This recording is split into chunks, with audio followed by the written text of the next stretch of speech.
Hello. आज हम 6 अप्रैल 2026 the Hindu newspaper analysis देखेंगे। हमारा 2 एंड 4 का हो गया था, 5th को संडे था, एक्चुअली मैं करा नहीं पाई थी, तो आज हम 6 का देखेंगे। हमारा जो पहला न्यूज है, बेंचमार्क इश्यूएंस स्ट्रेटजी यानी BIS। हम इसमें देखेंगे कि आरबीआई ने राज्य विकास ऋण SDL के लिए बेंचमार्क इश्यूएंस स्ट्रेटजी BIS लागू करने का निर्णय लिया है। ये आरबीआई ने राज्य विकास ऋण SDL यानी स्टेट डेवलपमेंट लोन के लिए BIS लागू करने का निर्णय लिया है। तेलंगाना उन 9 राज्यों में है जहां इसे लागू किया गया है। अभी ये न्यूज में इसलिए है क्योंकि ये अभी जस्ट तेलंगाना में लागू हुआ है। अभी तो इसके पहले 8 राज्यों में ये लागू था। यह रणनीति वित्तीय वर्ष 2026-27 से पायलट आधार पर शुरू होगी। BIS बेंचमार्क इश्यूएंस स्ट्रेटजी क्या है, ये हम देखेंगे। SDL स्टेट डेवलपमेंट लोन भारतीय राज्य सरकारों द्वारा जारी की गई एक निश्चित अवधि की प्रतिभूतियां हैं जो आरबीआई द्वारा प्रबंधित एक सुरक्षित निश्चित आय वाले निवेश के रूप में कार्य करती है। यानी कि जो SDL है, हमारे भारतीय राज्य सरकारों द्वारा जारी की गई एक निश्चित अवधि की प्रतिभूतियां हैं जो आरबीआई द्वारा प्रबंधित एक सुरक्षित निश्चित आय वाले निवेश के रूप में कार्य करती है। योजना राज्यों द्वारा पूर्व घोषित कैलेंडर के अनुसार उधार ली जाएगी। यानी कि राज्यों द्वारा घोषित कैलेंडर के द्वारा उधार ली जाएगी। बॉन्ड्स को विशिष्ट अवधि में जारी किया जाएगा, यानी कि जैसे 5 साल, 10 साल, 15 साल विशिष्ट अवधि के लिए जारी किया जाएगा। इसका हम उद्देश्य देखेंगे क्या है। इसका उद्देश्य क्या है? पारदर्शिता बढ़ाना, निवेशकों को स्पष्टता देना, बाजार में अनुशासन और पूर्वानुमेयता लाना। समस्या, पहले हमारे पास समस्या क्या थी इसकी? हर राज्य अलग अलग अवधि, जैसे 7 साल, 11 साल, 13 साल, यानी हर राज्य पहले अलग अलग अवधि के लिए जारी करता था, जिससे हमें प्रॉब्लम आ जाती थी। इससे बाजार बिखरा हुआ हो जाता है, निवेशकों को तुलना करने में मुश्किल हो जाता था। पहले कोई भी राज्य किसी भी ईयर्स के लिए लागू कर सकता था, बट अब ये हमारा विशिष्ट अवधि के लिए होगा, जैसे 5 साल, 10 साल, 15 साल।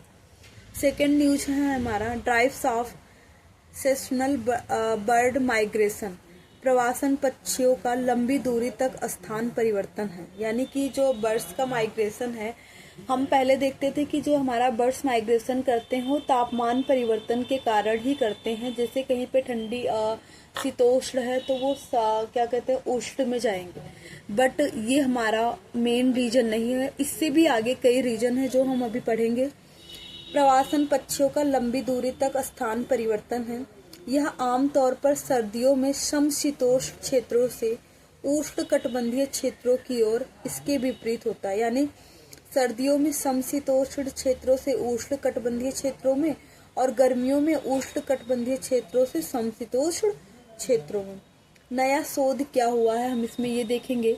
भूमध्य रेखीय क्षेत्रों में भी प्रवासन होता है जहां तापमान में बहुत बदलाव नहीं होता है। यानी कि भूमध्य रेखीय क्षेत्रों में प्रवासन होता है जहां तापमान में बहुत बदलाव नहीं होता है। हमने अभी तक ये जानते थे कि तापमान में बदलाव के कारण ही पक्षियों का माइग्रेशन होता है, बट भूमध्य रेखीय क्षेत्रों में भी माइग्रेशन होता है, बट वहाँ तापमान में ज़्यादा परिवर्तन नहीं होता है। अभी तक हमारी जो समझ थी कि प्रवासन केवल तापमान से प्रभाव होता है। 36.5% पक्षी आबादी बिना प्रवास किए भी उपयुक्त तापमान में रह सकती थी। 36.5% पक्षी। कई पक्षियों सर्दियों में ऊपर की ओर जाते हैं, यानी वे तापमान के विपरीत दिशा में जाते हैं।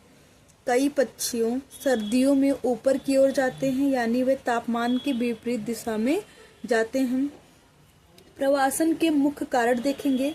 भोजन तक आसान पहुंच, यानी कि जो प्रवासन का मुख्य कारण ये है कि भोजन तक आसान पहुंच। यानी कि अगर पक्षी कहीं पे रह रहा है, वहाँ भोजन की सुविधा नहीं है, तो भोजन के लिए ही अपना माइग्रेशन कर देते हैं, प्रवासन कर देते हैं।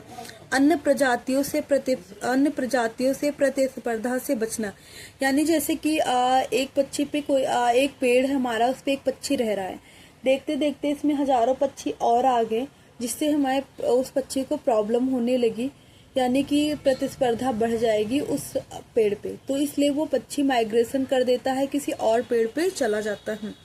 शरीर के तापमान को बनाए रखने की लागत कम करना, यानी कि जो हमारा शरीर का तापमान है उसको भी बनाए रखने में हमारी ऊर्जा कितनी लगती है, उस अकॉर्डिंग, जिससे हमारा शरीर का तापमान है कितनी ऊर्जा लगती है उस तापमान को सहन करने में, इस अकॉर्डिंग भी वो प्रवासन कर जाते हैं।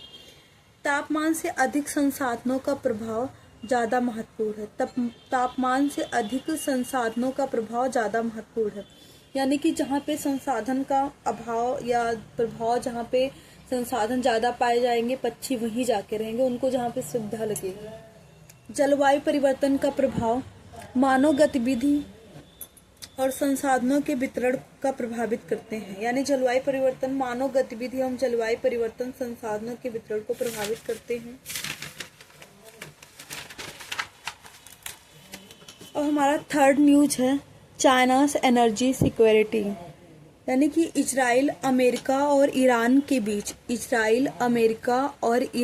बीच युद्ध के कारण भारत में एलपीजी और पेट्रोल डीजल की संभावित कमी को लेकर सामाजिक घबराहट, यानी कि जो इजराइल अमेरिका और ईरान के बीच जो युद्ध चल रहा है, जिसके कारण भारत में एलपीजी पेट्रोल डीजल की संभावित कमी को लेकर बहुत सामाजिक घबराहट हुई है। इसके विपरीत चीन में ऐसी स्थिति नहीं, जबकि अर्थव्यवस्था बड़ी है, उपभोक्ता बाजार भी बड़ी। हमारे भारत पे ऐसी प्रॉब्लम हो रही है, बल्कि चीन में ऐसी स्थिति नहीं है, कोई घबराने की स्थिति नहीं है, जबकि अर्थव्यवस्था बड़ी है, उपभोक्ता बाजार भी, जबकि हमारे यहाँ की अर्थव्यवस्था भी बड़ी है और उपभोक्ता बाजार भी बड़ा है। मलक्का दुविधा, चीन की ऊर्जा आपूर्ति का बड़ा हिस्सा मलक्का स्टेट पर निर्भर था, यानी कि चीन की ऊर्जा आपूर्ति का बड़ा हिस्सा मलक्का स्टेट पर निर्भर था। इस क्षेत्र में अमेरिका की मजबूत उपस्थिति चिंता का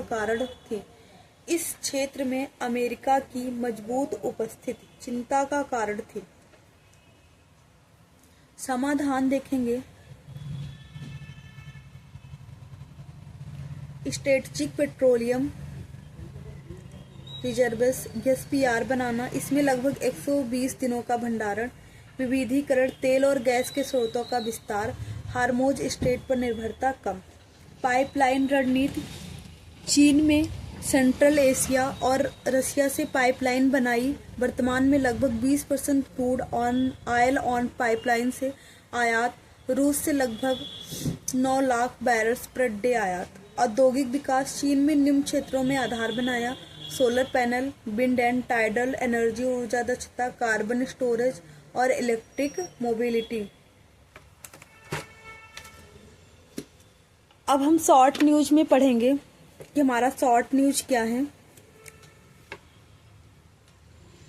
अमेरिकी वायुसेना ने F-15E स्ट्राइक ईगल लड़ाकू विमान के एक अधिकारी को ईरान में गिराए जाने के बाद बचाया गया, यानी अमेरिकी वायुसेना ने F-15E स्ट्राइक ईगल लड़ाकू विमान के द्वारा जो है एक अधिकारी को ईरान में गिराए जाने के बाद बचाया।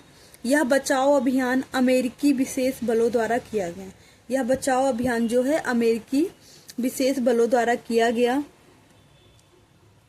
यदि स्ट्रेट ऑफ हार्मुज नहीं खोला गया तो ईरान के बुनियादी ढांचे पर हमला होगा। और अमेरिका ने कहा है यदि ईरान ने स्ट्रेट ऑफ हार्मुज नहीं खोला तो उसके बुनियादी ढांचे पर हमला होगा। सीमा की स्थित कुल लंबाई 409.7 किलोमीटर, स्वीकृत फेसिंग 3326.14 किलोमीटर।